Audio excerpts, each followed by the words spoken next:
Alright, so last class में उन्होंने website development की 2 क्लासेस कंप्लीट हो चुकी हैं। फर्स्ट क्लास का वीडियो आई थिंक मिसिंग है, तो मैं फिर से शेयर कर दूंगा। अभी उसी के आगे हम लोग कंटिन्यू करते हैं। तो वर्डप्रेस में हम लोगों ने काफ़ी सारे बेसिक बातों को सीख लिया था। एक बार मैं समराइज़ कर देता हूँ क्या क्या डिस्कस हो चुका है।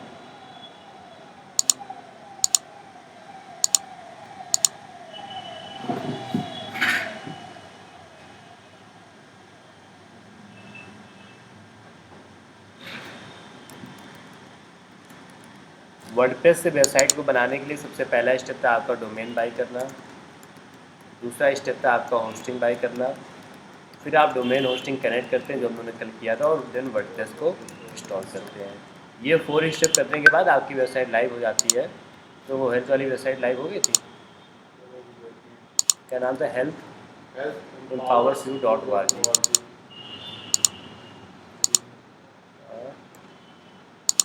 लाइव तो किसी हो जानी चाहिए थी अभी तक।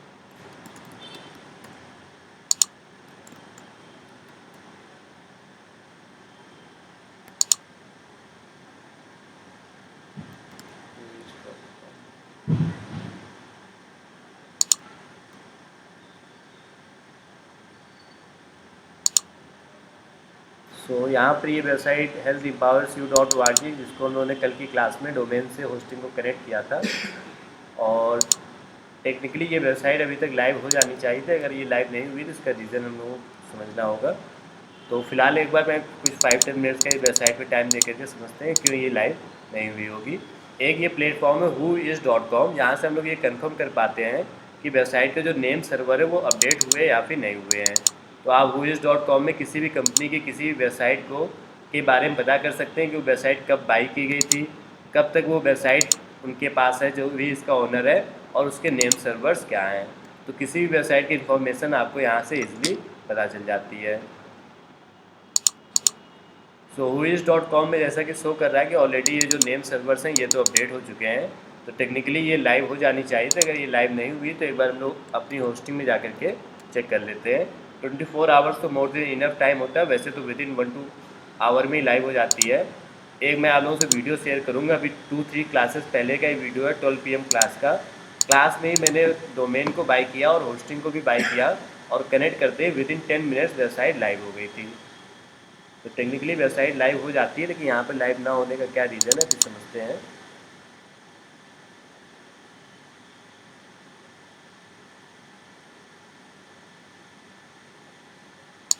तो यहाँ पे अभी हम लोग अपनी होस्टिंग में आए हुए हैं और देखते हैं कि जो डोमेन हमारी जो लाइव नहीं है उसका क्या रीज़न है। Health in powers you dot O are.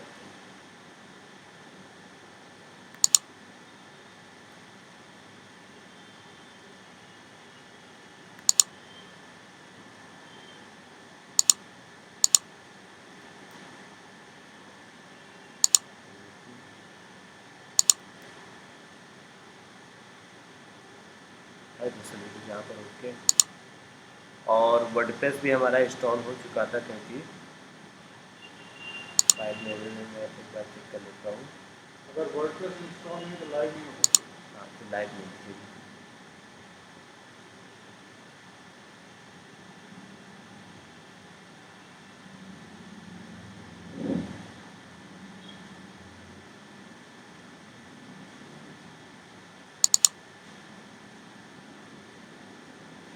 Okay, so WordPress में सक्सेसफुली इंस्टॉल इस वेबसाइट में WP admin WP continue folder बने होने का मतलब है कि वर्डप्रेस इंस्टॉल है। तो सभी कुछ तो यहाँ पे ओके लग रहा है।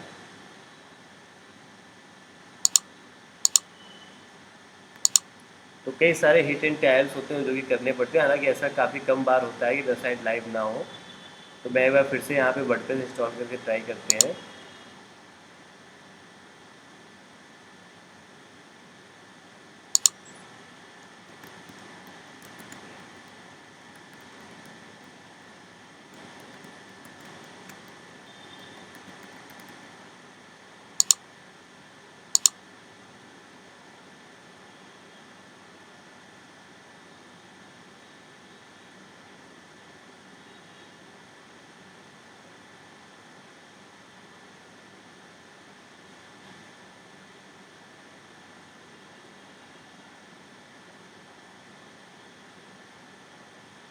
सर जी, एक हाँ क्वेरी है। पूछिए। जी सुजिन बताइए क्या क्वेश्चन है आपका। हम जब वेबसाइट क्रेडेंशियल एंटर करते हैं, तो वेबसाइट फुल नेम आता है या सिर्फ मेन मेन नेम रहता है? अभी आपकी वॉइस क्लियर नहीं आ रही है, एक मिनट रुकिएगा, मैं चेक कर लेता हूँ। एक बार आप फिर से पूछिए क्या पूछ रहे थे। हाँ, मेरा कहने का मतलब था, आपने जो वर्डप्रेस में हाँ वेबसाइट का नाम एंटर किया, हाँ। राइट, उसका फुल नेम एंटर करना होता है या लिखा? अभी आप जैसे यहाँ पे वैसे तो फुल नेम ही एंटर करना चाहिए, लेकिन अगर आपने कुछ भी एंटर किया है वो बाद में चेंज भी हो सकता है। तो अभी जैसे मान लेते मैंने सिर्फ हेल्थ लिख दिया था, तो बाद में मैं हाँ, वो यूज़र नेम चेंज भी कर सकता हूँ, या वेबसाइट का जो नेम है वो मैं बाद में चेंज भी कर सकता हूँ। तो कोई कंपलसरी नहीं कि उसको फुल नेम ही लिखो, आप अपने अकॉर्डिंग बाद में चेंज भी कर सकते हैं। ओके। सो फिलहाल अभी हम लोग थोड़ा सा वेट कर लेते हैं, वैसे तो विदिन 24 आवर्स लाइव हो जाती है, लेकिन 1-2 आवर्स और वेट करते हैं। अगर नहीं होगा तो एक बार वापस से डोमेन में जा कर के चेक करना होगा। अभी नेक्स्ट आते हैं अपने टॉपिक पर। तो डोमेन होस्टिंग और वर्डप्रेस इंस्टॉल करने के बाद आपका अगला काम होता है वर्डप्रेस को ओपन करना, wp-admin लिख करके। फिर आप अपनी वेबसाइट में थीम इंस्टॉल करते हैं। उसके बाद आप अपनी वेबसाइट में दो प्लगइन्स मैंने बताई थी, एलिमेंटर और स्टार्टर टेम्पलेट, वो इंस्टॉल करते हैं। देन आप अपनी वेबसाइट में मेन्यूज़ लगाते हैं और अपनी वेबसाइट के पेजेस को डिज़ाइन करते हैं। ये 9 स्टेप्स तक कल हम लोग डिटेल में सीख चुके थे। आज की क्लास में इसके आगे आते हैं और डिस्कस करते हैं अगले स्टेप पे, that is footer. Footer basically क्या है और उसको यूज़ कैसे करना है, क्या क्या उसकी बेसिक बातें हैं, उन सभी चीज़ों को एक एक करके हम लोग डिस्कस करेंगे। तो जैसे मैं कुछ वेबसाइट्स ओपन करता हूँ।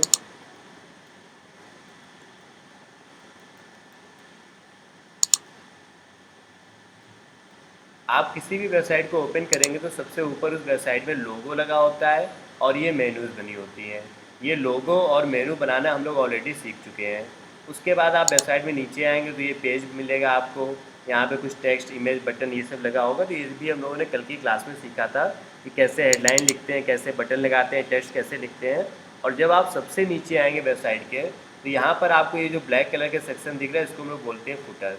फुटर में बेसिकली कंपनी के बारे में या लोगो लगा होता है, फ़ोन नंबर, कॉन्टैक्ट डिटेल्स, ये चीज़ें आपको फुटर में मिलती हैं।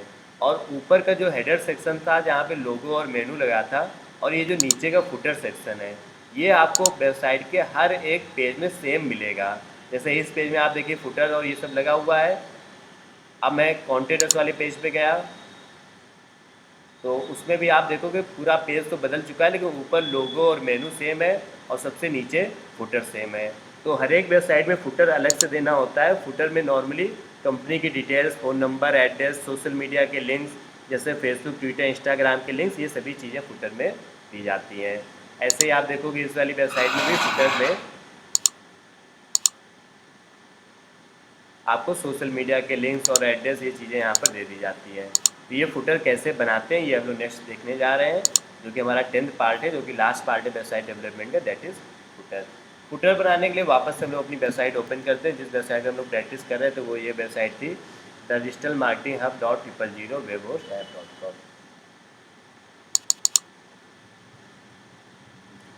फ्री वेबसाइट की बजाय हम लोग पेड वाली वेबसाइट पर ट्राई कर लेते हैं, ज़्यादा आसान रहेगा, bachelorofjobs.in। सो ये वेबसाइट जो डिज़ाइन है ये किसी और क्लास में डिज़ाइन की गई थी, और यहाँ पर फुटर ऑलरेडी बना है तो ये भी ठीक नहीं रहेगा। मैं ऐसी वेबसाइट बताता हूँ जिससे फुटर ना बनाओ, जैसे ये वाली वेबसाइट। तो यहाँ पे फुटर के जो ऑप्शंस आ रहे हैं इनको ही चेंज कैसे करेंगे और अपने अकॉर्डिंग कैसे बनाएंगे वो हम लोग यहाँ पे देखेंगे। फुटर को अपडेट करने के लिए आप ओपन करेंगे अपना वर्डप्रेस। तो मैंने लिखा wp-admin, user name password enter करेंगे और लॉगिन करेंगे। और ये जो फुटर का ऑप्शन होता है ये देखिए कहाँ पे आता है। आपकी वेबसाइट में अगर आपने स्टार्टर, टेम्पलेट और एलिमेंटर वगैरह यूज़ किया है तो फुटर लगाने के लिए आपको अपीयरेंस वाले ऑप्शन में जाना है, और यहाँ पे एक आपको ऑप्शन दिखेगा Elementor header and footer builder, इस पर आपको जाना है। तो ये जो अपीयरेंस वाला ऑप्शन है इसके अंदर आपके कई काम होते हैं। जैसे अपीयरेंस के अंदर आपकी थीम चेंज होती है, कस्टमाइज़ के अंदर मेनू चेंज होती है, और स्टार्टर टेम्पलेट्स के अंदर लोगो वगैरह लग रहा था। और हेडर एंड फुटर के अंदर फुटर चेंज होता है। तो यहाँ पर आप आएंगे, फुटर करके एक आपको ऑप्शन दिखेगा, इसके एडिट पे क्लिक करेंगे। क्योंकि यहाँ पे पहले से बना हुआ है फुटर, इसलिए मैंने एडिट पे क्लिक किया, अदरवाइज़ आपको बनाना पड़ेगा। ये फुटर एलिमेंटर से ही बनता है, तो जैसे आपने कल देखा था बाकी वेबसाइट को बनाना, वैसे ही आपका फुटर बनता है। फुटर में नॉर्मली हमारी वेबसाइट में, किसी भी वेबसाइट में फुटर में कंपनी का लोगो लगा होता है या कंपनी के बारे में लिखा होता है, और फुटर में सोशल मीडिया के आइकन्स होते हैं। इसके अलावा फुटर में कॉन्टैक्ट डिटेल्स होती हैं, जैसे नेम, फ़ोन नंबर, ये सारी चीज़ें। और इसके साथ ही फुटर में कई बार ऐप वगैरह इंस्टॉल करने के लिए प्ले स्टोर और ऐप स्टोर के लिंक दे दिए जाते हैं। ये बेसिक चीज़ें होती हैं फुटर में। कुछ लोग फुटर में मेनूज़ वगैरह भी ऐड कर देते हैं।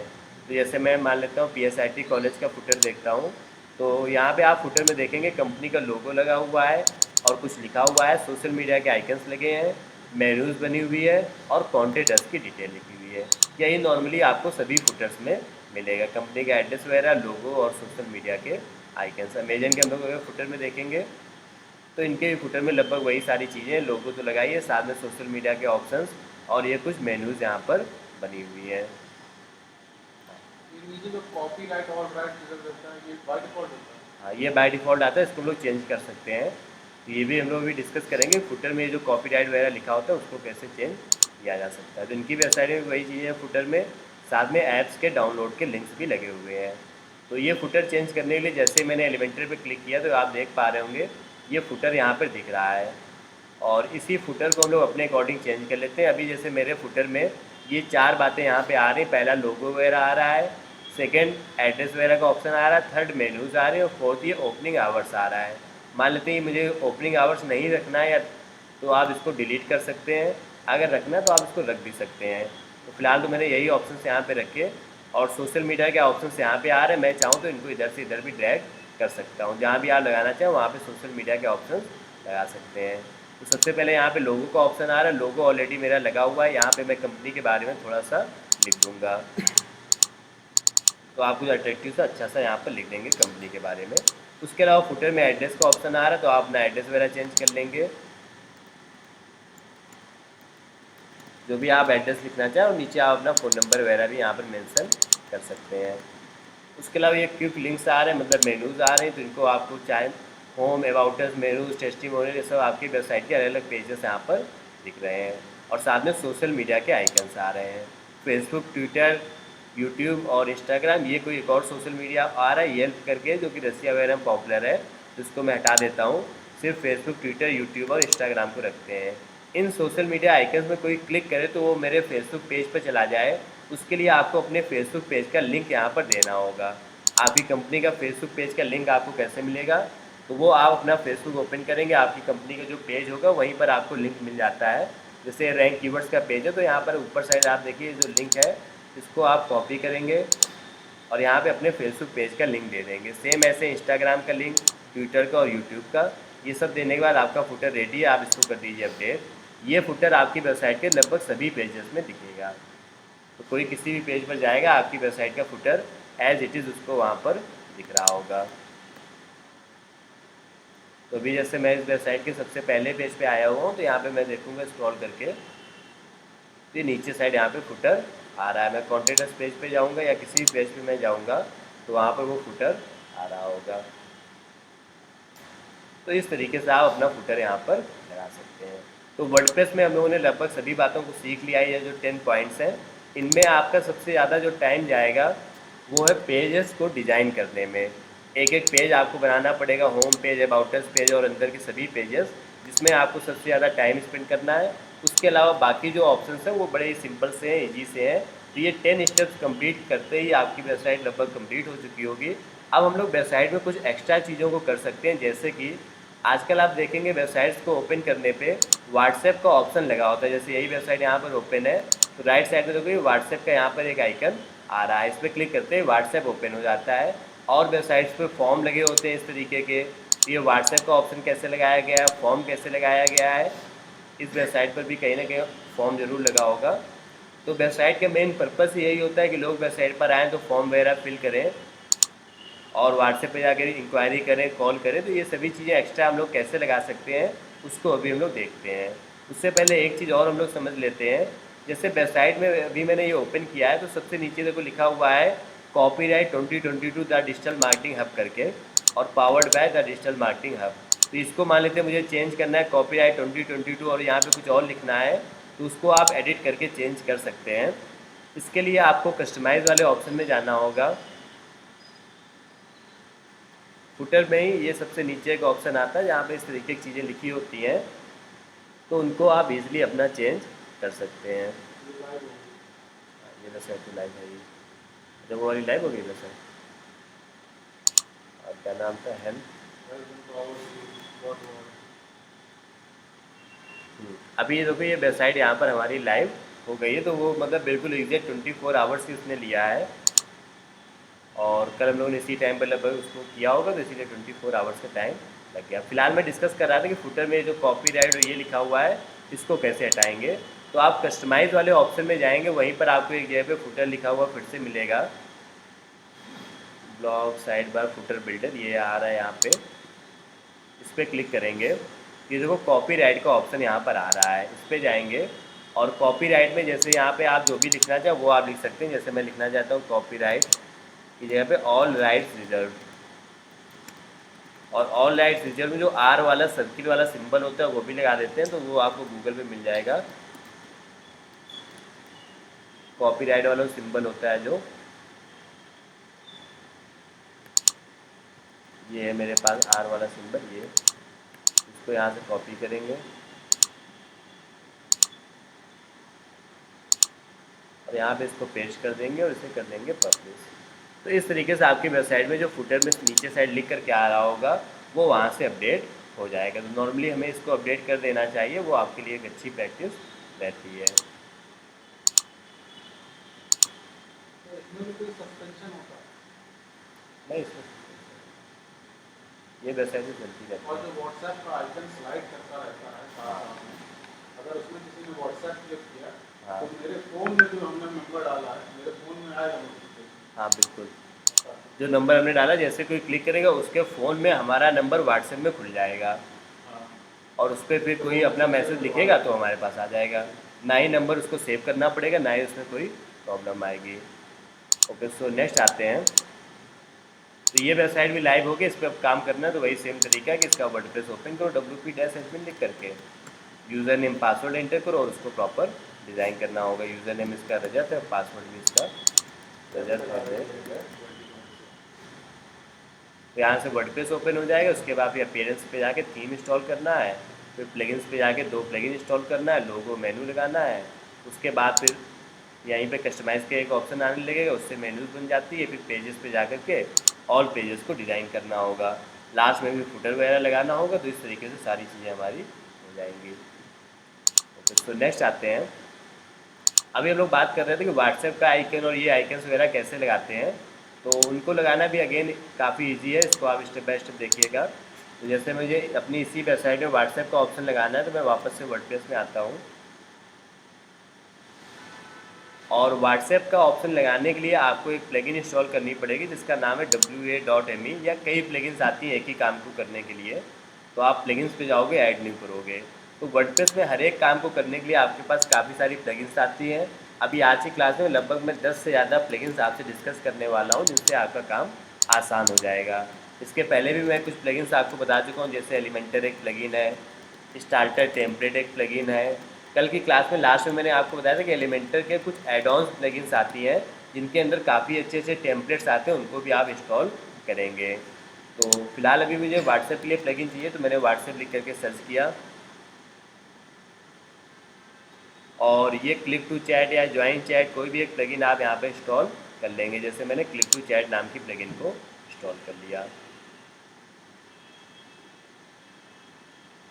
एक्टिवेट कर लेंगे।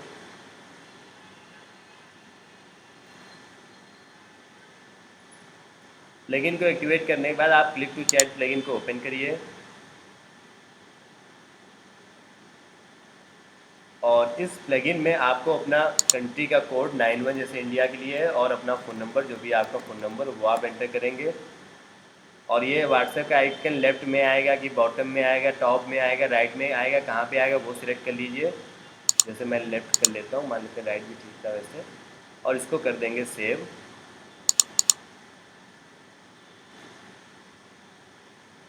तो देखते हैं वेबसाइट में ये ऑप्शन आया या नहीं आया।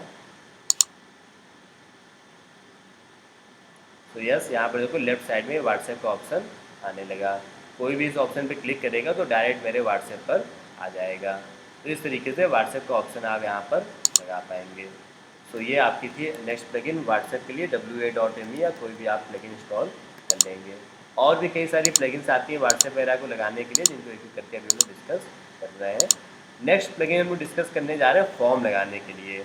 तो फॉर्म लगाने के लिए जो प्लगइन यूज़ करेंगे उसका नाम है फॉर्म मेकर। इसके अलावा कई अल्टरनेट प्लगइन्स आती हैं, जैसे कॉन्ट्रैक्ट फॉर्म 7 नाम से प्लगइन आती है, एक WP फॉर्म नाम से प्लगइन आती है। तो आप कोई भी इनमें से प्लगइन को इंस्टॉल कर सकते हैं। निंजा फॉर्म नाम से भी प्लगइन आती है। अभी मैं फ़िलहाल फॉर्म मेकर वाली प्लगइन का यूज़ करूँगा। तो आप किसी का भी यूज़ करें, तरीका सबका सेम होता है। फॉर्म लगाने के लिए वो प्लगइन्स होती हैं। तो इस वेबसाइट पे जैसे मैं चाहता हूँ कि यहाँ पर इस जगह पर एक फॉर्म आने लगे, जैसे कोई पर्सन है तो फॉर्म फिल करे, वही बेसिक पर्पस होता है। आज के टाइम पर आप कोई भी वेबसाइट देखेंगे तो उसमें फॉर्म जरूर लगा होता है, क्योंकि मेन पर्पस यही है कि लोग वेबसाइट पर आएँ और उनका हमें डेटा मिले। तो आप अगेन प्लगइन्स पे जाएंगे और ऐड न्यू पे जाकर के एक नई प्लगइन इंस्टॉल करेंगे। जैसे मैं फॉर्म लगाने के लिए यहाँ पे सर्च करता हूँ फॉर्म मेकर या फॉर्म करके। So this is the plugin, इसको हम लोग इंस्टॉल और एक्टिवेट कर लेते हैं।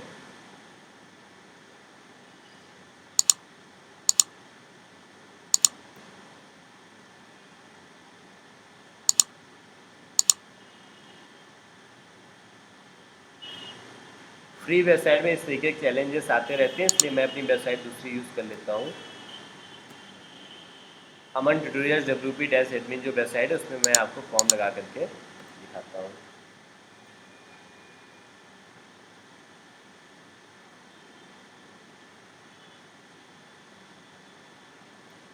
प्लगइन्स पे जाएंगे, ऐड न्यू पे जाएंगे,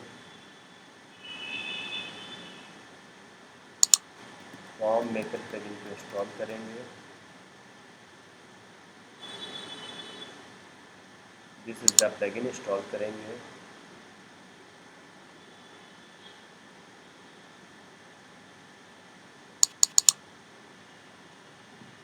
और एक्टिवेट करेंगे इसको यहाँ पर। इसके बाद आप इस प्लगइन को ओपन करेंगे यहाँ पर। अब मैं आपको स्टेप बाय स्टेप बताता हूँ फॉर्म कैसे लगाते हैं।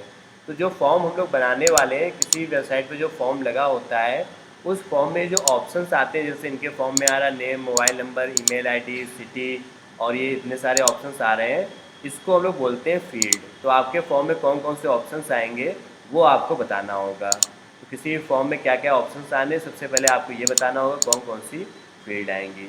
तो फॉर्म लगाने के लिए फॉर्म मेकर या जो भी प्लगइन आप इंस्टॉल करना चाहें उसको आप इंस्टॉल करेंगे, और सबसे पहली चीज़ आप बताएंगे उस फॉर्म में फील्ड कौन कौन सी होंगी, कौन कौन से ऑप्शंस आ रहे होंगे। तो ये बताने के लिए वापस से मैं अपने फॉर्म में आता हूँ, और यहाँ पर आप एक नया फॉर्म बनाएंगे। फॉर्म मेकर प्लगइन के अंदर ऐड न्यू का एक ऑप्शन आ रहा होगा, इस पर आप क्लिक करेंगे और एक नया फॉर्म आप यहाँ पर डिज़ाइन करेंगे। अभी इस फॉर्म को मैं इसका नाम दे देता हूँ, सपोज एडमिशन फॉर्म। कोई भी नाम आप दे दो, किसी को दिखता नहीं है। अब आपको इस फॉर्म में कौन कौन से ऑप्शन चाहिए उनको आप एक एक करके ऐड करोगे। जैसे मैं चाहता हूँ मेरे फॉर्म में सिंपल सा नेम हो, फ़ोन नंबर हो और ईमेल हो बस। तो ऐड फील्ड पे मैं जाऊँगा, और यहाँ पे आप देखो ऑप्शंस आ रहे हैं। जैसे नेम के लिए एक लाइन में नेम आ जाता है तो आप सिंगल लाइन लोगे। फ़ोन नंबर के लिए आप नंबर वाला ऑप्शन लोगे। कोई ऐसी डिटेल्स लेनी जिसमें कई सारे ऑप्शंस होंगे तो आप मल्टीपल चॉइस या सिंगल चॉइस ऑप्शन लोगे। आपको डेट वगैरह के लिए लेना है तो आप डेट ऑप्शन लोगे। आपको ज़्यादा डिटेल लेनी है तो आप पैराग्राफ ऑप्शन लोगे, जिसमें कि एक छोटा सा बड़ा सा बॉक्स बन करके आता है। फिलहाल मुझे नेम लेना है तो मैंने सिंगल लाइन टेक्स्ट वाले ऑप्शन को लिया और यहाँ पे मैंने लिखा नेम, और इसको ऐड कर देंगे। तो ये हो गया हमारा नेम। नेम के बाद अगली चीज़ आपको चाहिए फ़ोन नंबर। तो ऐड फील्ड पे फिर से जाओगे और यूज़र इन्फो फील्ड पे जाओगे, और यहाँ पे ऑप्शन आ रहा है फ़ोन नंबर का। आप यहीं से ही बना बनाया ऑप्शन ले लो फ़ोन नंबर।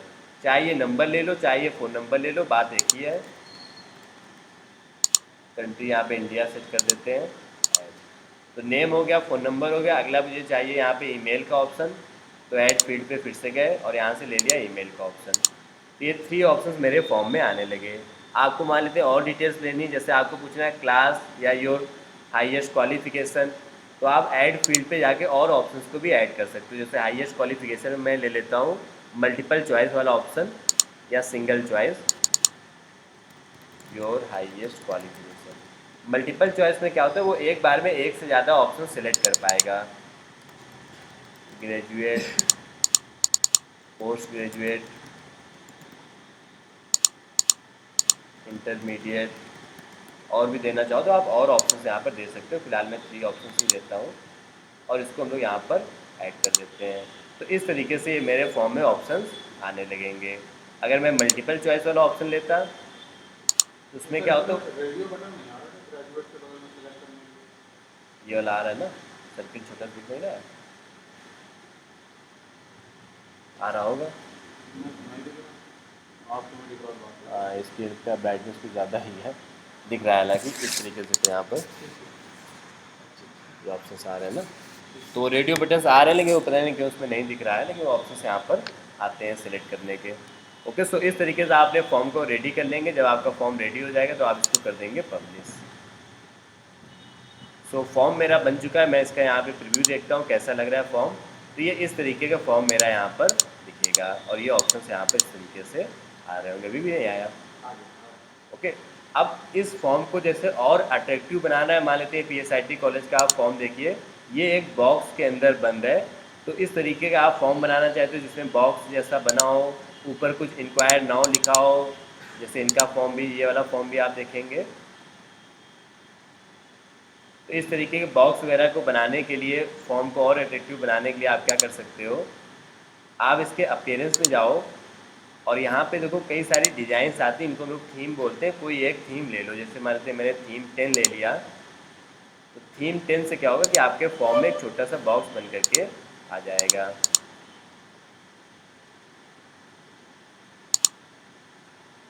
वो बॉक्स यहाँ पे बन गया होगा, अभी दिख नहीं रहा, लेकिन वहाँ पे वो डिज़ाइन में बॉक्स जैसा बन करके आ जाता है। ये भी अगेन कुछ वेबसाइट में प्रॉब्लम होगी या कुछ इस तरीके की प्रॉब्लम हो सकती है, लेकिन यहाँ पे एक बॉक्स बना होगा और उस बॉक्स के ऊपर जैसे आप चाहते हो कि इस तरीके से लिखा हो अप्लाई फॉर ट्रेनिंग, तो उसके लिए आप क्या करोगे,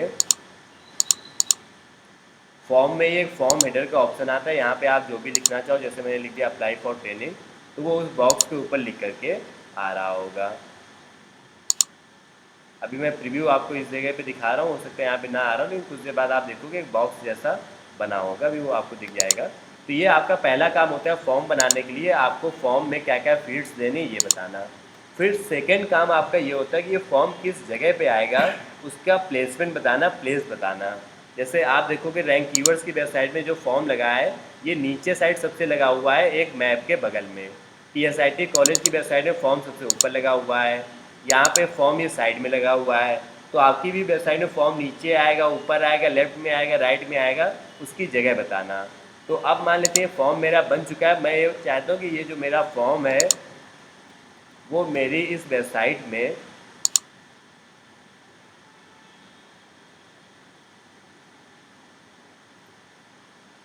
इस जगह पे आने लगे जहाँ पे ये इमेज लगी हुई है, या यहाँ पे आने लगे मैप के साइड में, यहाँ पे मेरा फॉर्म आने लगे।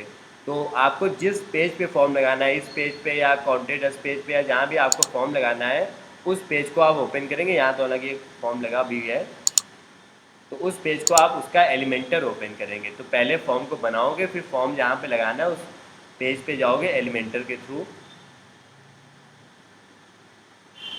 तो कल हम लोगों ने पूरी क्लास में एलिमेंटर को ही सीखा था, तो एलिमेंटर पे आपने पेज बनाना सीखा ही था। अब इस पेज पे मुझे यहाँ पर सबसे नीचे साइड कहीं पे फॉर्म लगाना है। देखो कैसे लगाएंगे, इस जगह पे मुझे फॉर्म लगाना है। तो यहाँ पे एलिमेंटर पे आप सर्च करेंगे फॉर्म, तो ये फॉर्म मेकर नाम की प्लगइन आने लगेगी, इसको ड्रैग करके यहाँ पे ले आएंगे और जो फॉर्म आपने बनाया वो यहाँ पे सेलेक्ट कर लो। जैसे अभी हम लोगों ने एडमिशन फॉर्म बनाया था, ये देखो यहाँ पे बॉक्स जैसा बन के आ रहा है, वो प्रीव्यू में नहीं दिख रहा था लेकिन यहाँ पे थीम में इस तरीके से दिख रहा है। ओके, सो इस तरीके से आपका फॉर्म यहाँ पर लग जाएगा। ये अलग अलग थीम्स है, अगर आप मैं यहाँ पे थीम को चेंज करूँगा, थीम 12 या कोई और ले लूँगा, तो उसका भी प्रीव्यू यहाँ पर चेंज हो जाएगा।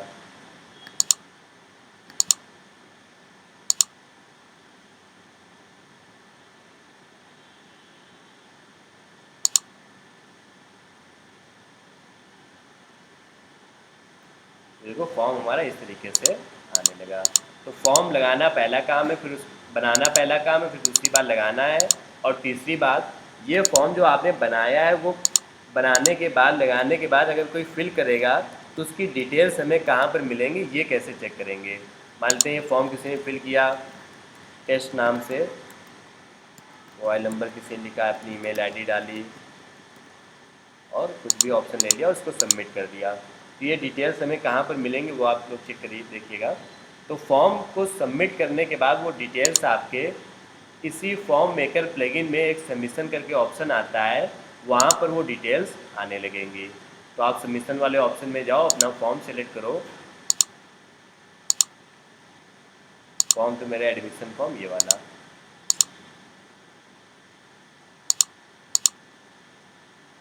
ये देखो एक डिटेल अभी आ चुकी है, टेस्ट नाम से मैंने अभी जो फिल किया था वो डिटेल यहाँ पर शो कर रही है। मैं जब मान लेते हैं यहाँ पे 100-200 डिटेल्स आ गए तो आप इनको एक्सेल सीट में डाउनलोड भी कर सकते हो। तो इस तरीके से आप सबमिशन वाले कॉलम में अपनी डिटेल्स को चेक कर सकते हो। कई बार क्या होगा कि आप ये वेबसाइट अपने किसी क्लाइंट के लिए बनाओगे और क्लाइंट ये चाहेगा कि वो खुद भी चेक कर सके, तो वो खुद चेक करने के लिए वर्डप्रेस में आके लॉगिन करे, चेक करे, ये बड़ा ही लंबा प्रोसेस है। तो हम लोग क्या करते हैं, जब ये फॉर्म बनाते हैं तो वहीं पर उस क्लाइंट की ईमेल आईडी लिख देते हैं। तो मैं आपको दिखाता हूँ कहाँ पर ये ऑप्शन आता है।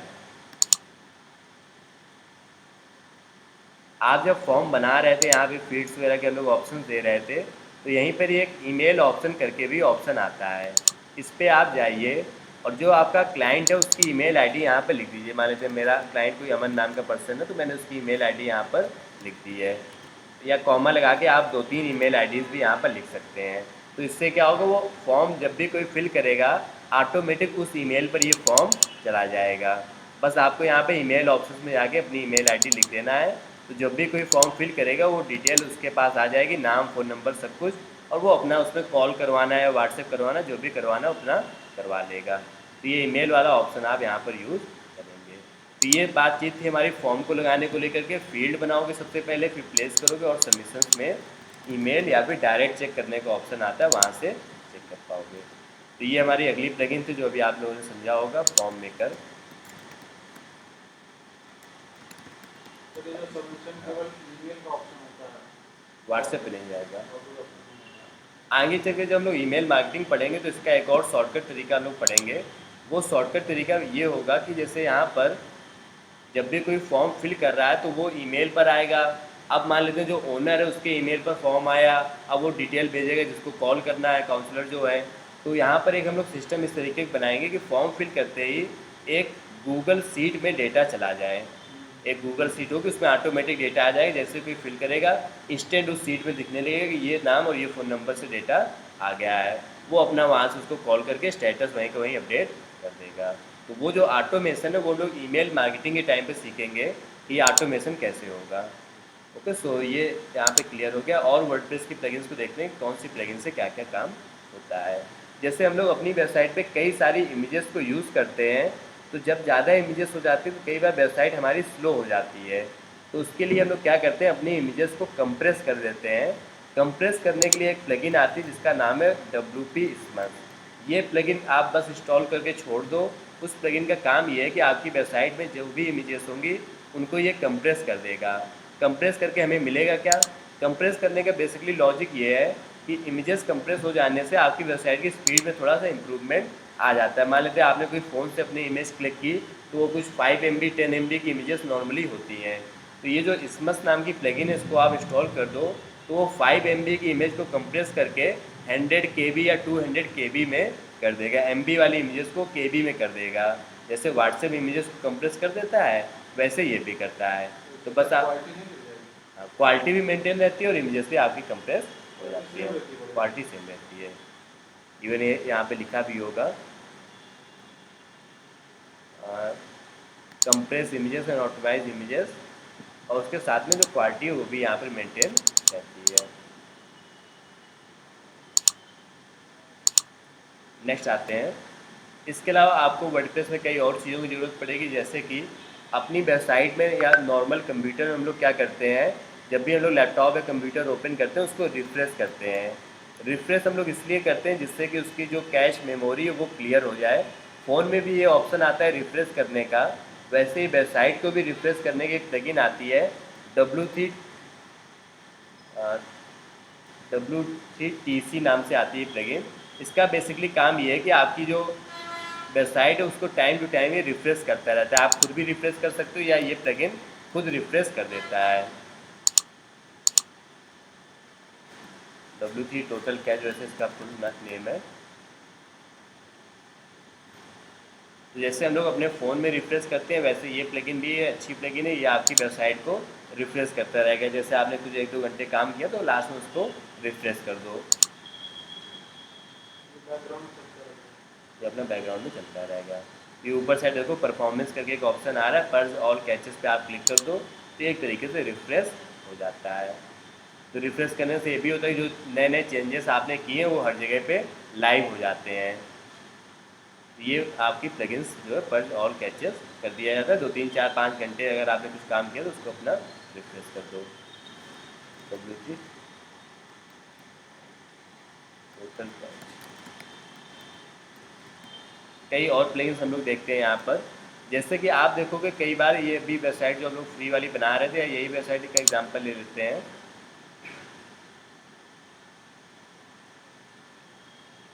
फ्री वाली जो वेबसाइट हम लोग बना रहे थे उसका नाम है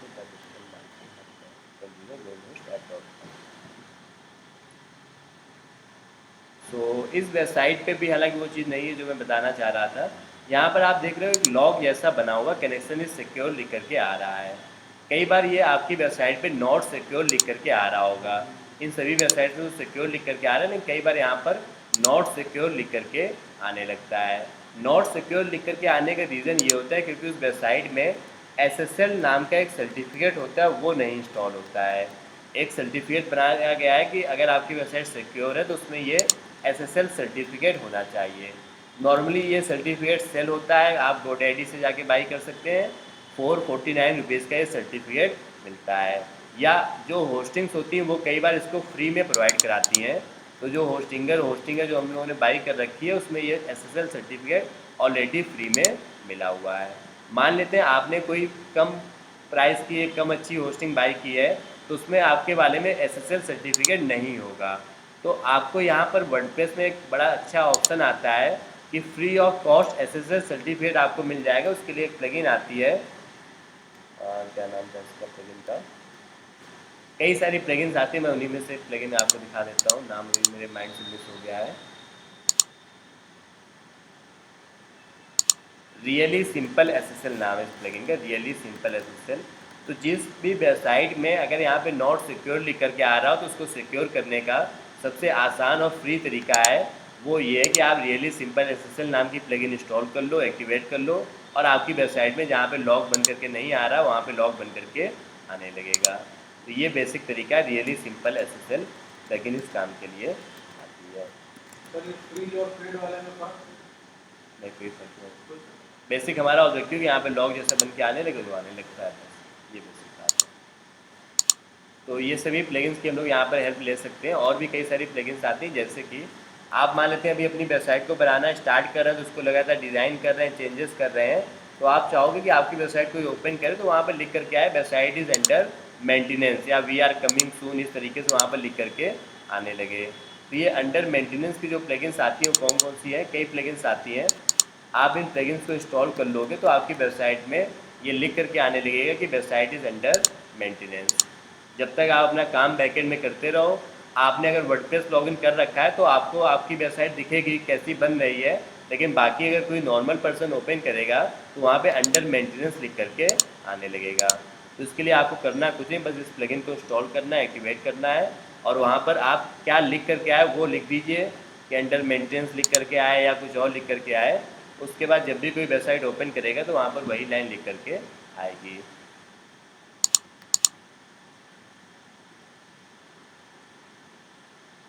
तो जैसे मैंने प्लगइन यहाँ पे इंस्टॉल कर दी है और इसका अंडर मेंटेनेंस का ये ऑप्शन आ रहा है।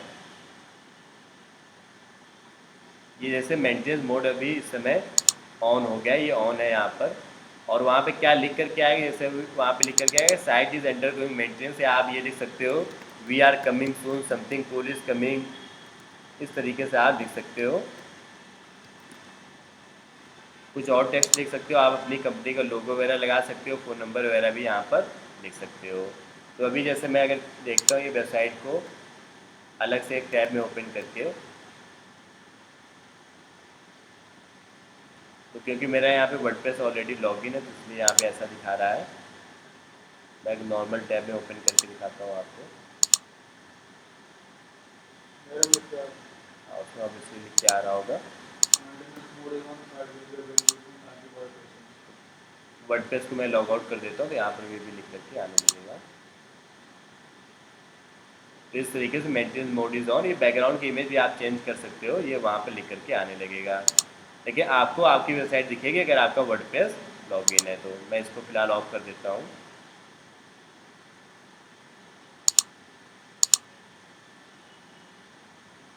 कोई भी प्लगइन इंस्टॉल करने के बाद आप उसको डिलीट भी कर सकते हैं। इंस्टॉल प्लगइन्स में ऑप्शंस आते हैं। ज़्यादा प्लगइन्स भी इंस्टॉल करना एक अच्छी प्रैक्टिस नहीं मानी जाती क्योंकि उससे आपकी वेबसाइट का काफ़ी सारा स्पेस जाता है। जैसे मान लेते हैं मेंटेनेंस प्लगइन हो गई या जो भी प्लगइन्स आपके काम की नहीं है उनको आप यहाँ से अपना डिलीट भी कर सकते हो।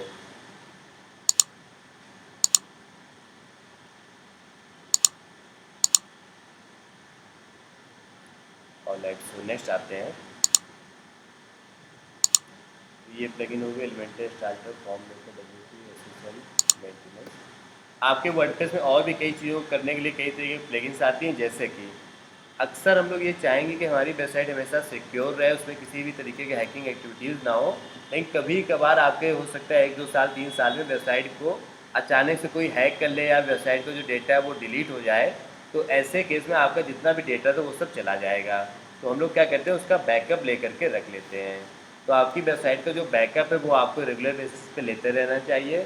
बैकअप लेने के लिए कई प्लगइन्स आती हैं, जैसे एक प्लगइन आती है WPTC करके, WP टाइम कैप्सूल नाम है इसका। तो उससे क्या होता है आपकी वेबसाइट का जो बैकअप होता है वो आपके गूगल ड्राइव में सेव हो जाता है। कभी ना कभी आपको इस तरीके की प्रॉब्लम फेस करनी पड़ेगी कि जब आपकी वेबसाइट अचानक से डिलीट हो जाएगी। तो ये WPTC नाम से प्लगइन आती है, WP टाइम कैप्सूल नाम से। आप इस प्लगइन को इंस्टॉल कर लो। तो ये प्लगइन क्या करेगी कि आपका जो बैकअप है वो आपके गूगल ड्राइव में जा करके सेव कर देगी। तो जब कभी आपकी वेबसाइट अचानक से डिलीट हो जाए तो आपके पास बैकअप अलग से सेव रहेगा। उस बैकअप को आप यहाँ पे ले आइए और आपका काम डन हो जाएगा। तो ये प्लगइन का बेसिक काम यही है कि आपका बैकअप सेव रखता है। WPTC WP टाइम कैप्सूल इसका नाम है। इसके अलावा बैकअप के अलावा एक प्रॉब्लम और आपको कभी कभी आएगी, हो सकता है 1-2 साल कभी आ जाए अचानक से, वो ये कि आपको अपनी होस्टिंग चेंज करनी पड़ सकती है।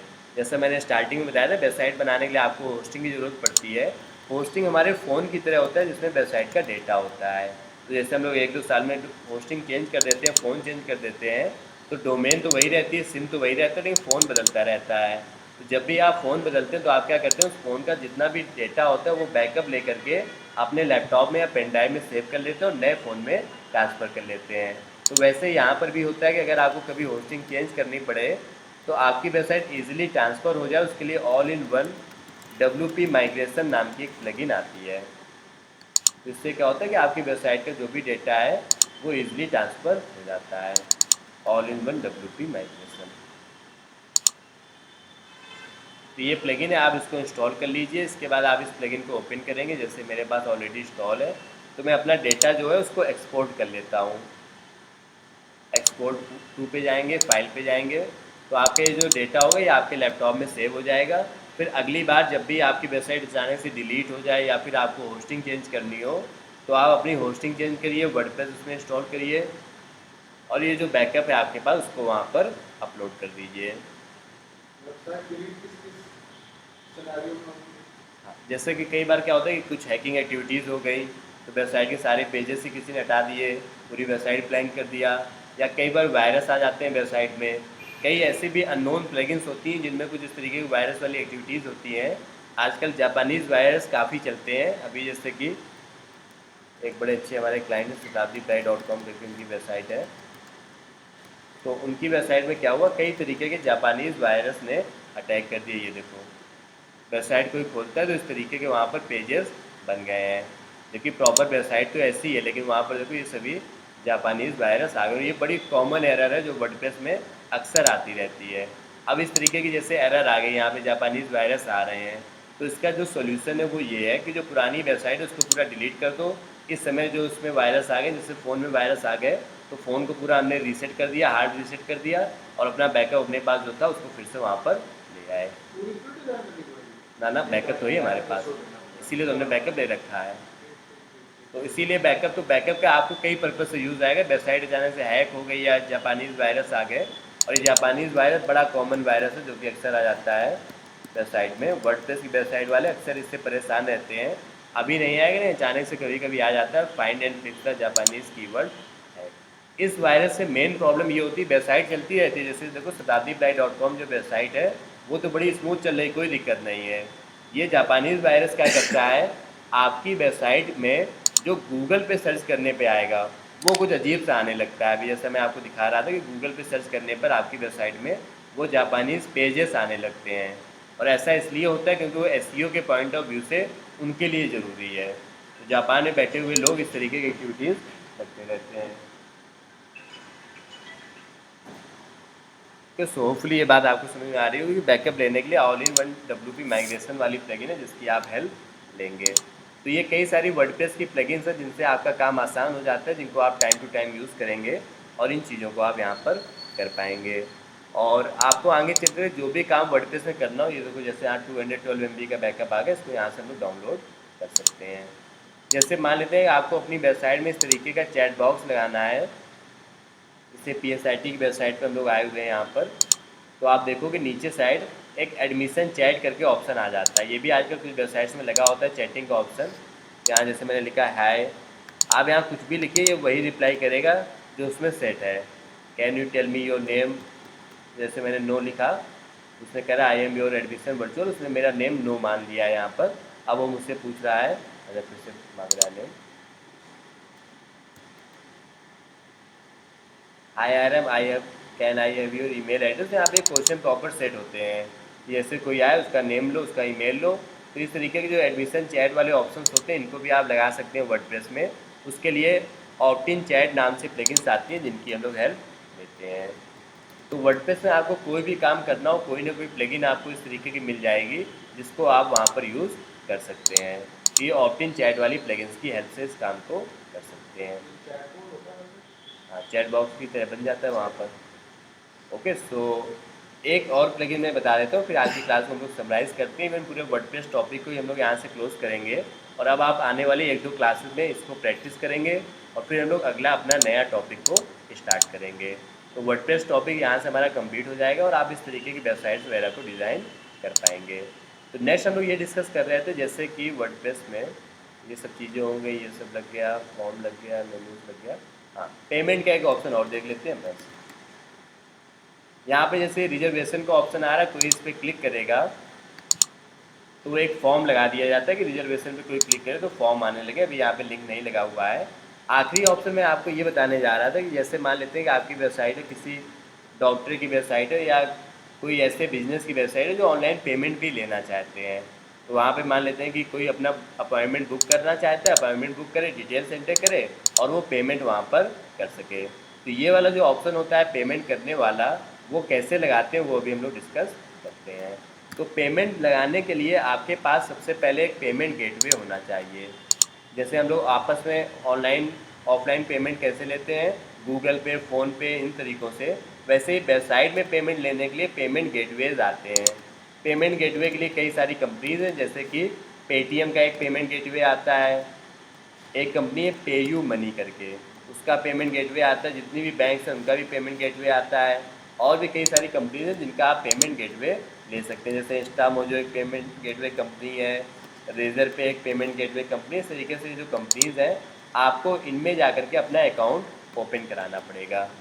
तो पेमेंट गेटवे के लिए ये सब कंपनीज़ हैं, रेजर पे, पेयू मनी, कैश फ्री और ये सभी कंपनीज़। इन सभी कंपनीज़ में फ्री ऑफ कॉस्ट आपका अकाउंट ओपन हो जाता है, लेकिन इनके एक अपने चार्जेस होते हैं। जब भी आपको कोई पेमेंट करेगा तो उसका कुछ 1-2% आपको इनको पे करना होगा।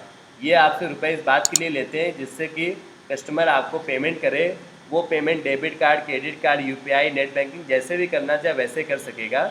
ये आपको ये ऑप्शन देंगे। तो यहाँ पर आप देख पा रहे हैं 2% ये अपना चार्ज लेते हैं। अगर कोई 100 रुपये पेमेंट करेगा तो ये 98 रुपीज़ आपको दे देंगे और 2 रुपीज़ ये अपने पास रख लेंगे। और बाकी इनका और कोई चार्ज नहीं होता, ना अकाउंट बनाने का, ना ही उसका मेंटेनेंस का चार्ज। तो ये बेसिकली इनका यूज़ करने से हमें ये मिलेगा कि हमारी वेबसाइट पे पेमेंट के सारे ऑप्शन आने लगेंगे, फ़ोनपे, गूगल पे, UPI, net banking, credit card, debit card, even EMI वगैरह के भी। तो आप किसी भी कंपनी का पेमेंट गेटवे ले सकते हैं। जैसे मान लेते हैं मैं पेटीएम का देखता हूँ, पेटीएम का इस समय कुछ सस्ता चल रहा है, जैसे ये 2% ले रहे थे, पेटीएम कुछ 1.98% लेता है।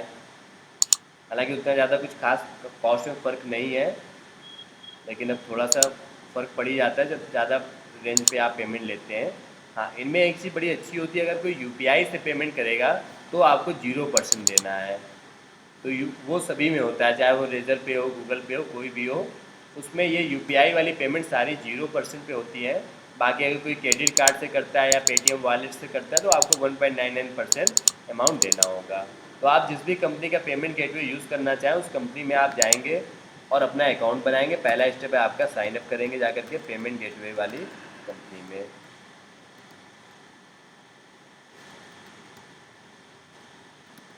उसके बाद उस कंपनी में आप देखोगे जितनी भी कंपनीज हैं सभी में आपको अकाउंट बनाने के बाद लॉगिन करना है।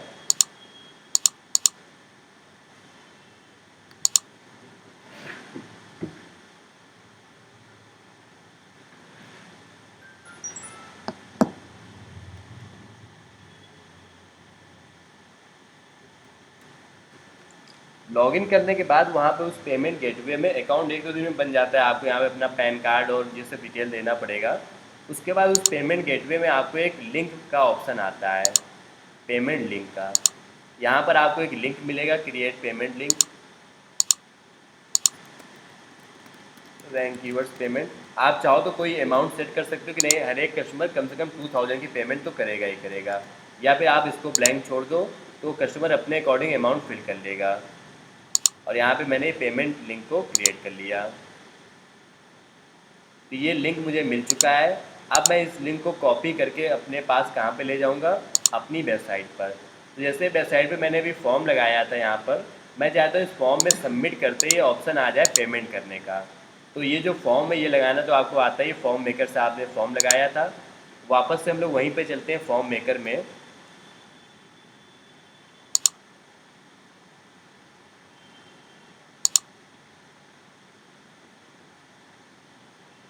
और यहाँ पे आपने फॉर्म लगाया तो वहाँ पे आप जाओगे सेटिंग्स में, तो एक ऑप्शन आता है एक्शन आफ्टर सबमिशन का। तो यहाँ पे मैंने जाके क्या किया, जो यूआरएल में लाया था उसको मैंने यहाँ पर पेस्ट कर दिया कि जैसे कोई फॉर्म फिल करे वो डायरेक्ट पेमेंट वाले ऑप्शन में चला जाए। तो फॉर्म मेकर में आप फिर से जाएंगे, जहाँ पे आपने फॉर्म बनाया था उसकी सेटिंग में जाएंगे, एक्शन आफ्टर सबमिशन वाले ऑप्शन में जाएंगे और यहाँ पर जो पेटीएम या पेमेंट गेटवे आपको लिंक मिला है वो आप पेस्ट कर देंगे। तो एक तो ऑप्शन आपके पास ये वाला है कि आप फॉर्म में पेमेंट का ऑप्शन दे सकते हो। तो यहाँ पे लोग चेक भी करते हैं आया कि नहीं आया।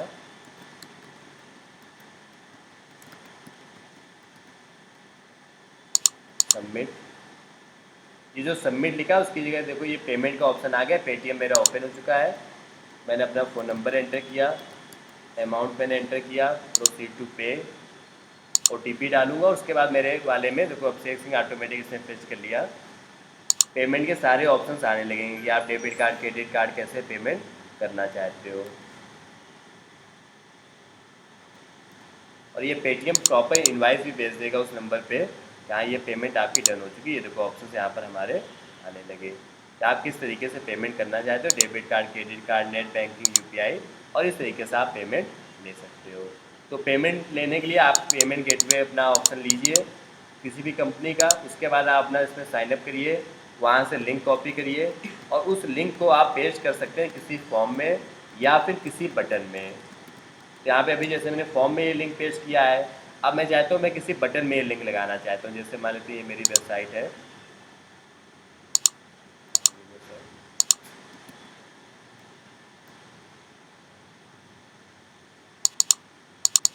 इस वेबसाइट पे मैं चाहता हूँ कि जैसे कोई ये ऊपर साइड जो रिजर्वेशन लिखा है इस पर क्लिक करे तो यहाँ पर वो फॉर्म आने लगे। तो उसके लिए हम लोग क्या करेंगे, इसको कस्टमाइज पे एडिट करेंगे। अब आपने पेज पे जो भी बटन लगाए उस पेज पे भी हम लोग एडिटिंग कर सकते हैं।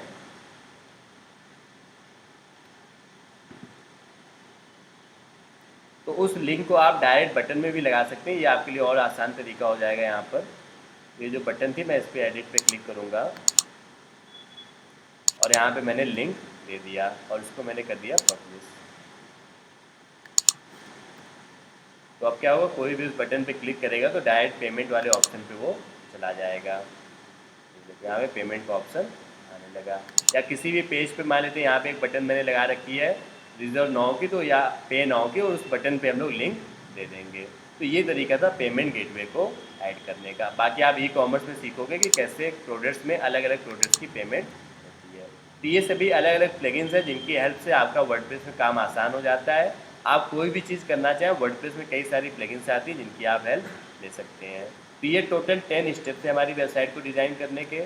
मैं आपको वीडियोस और पीपीटीज अभी शेयर कर दूंगा, अब आप लोगों को इसको प्रैक्टिस करना है। वेबसाइट डेवलपमेंट टॉपिक फ़िलहाल हमारा यहाँ से कंप्लीट हो जाएगा। इसके बाद आपको इसमें प्रॉपर प्रैक्टिस करना है जिससे कि आप इन चीज़ों को कर सकें। डन। तो इसके आगे फिर हम लोग नेक्स्ट क्लास में डिस्कस करेंगे। कोई डाउट करें तो आप पूछ लीजिएगा। Thank you so much everyone.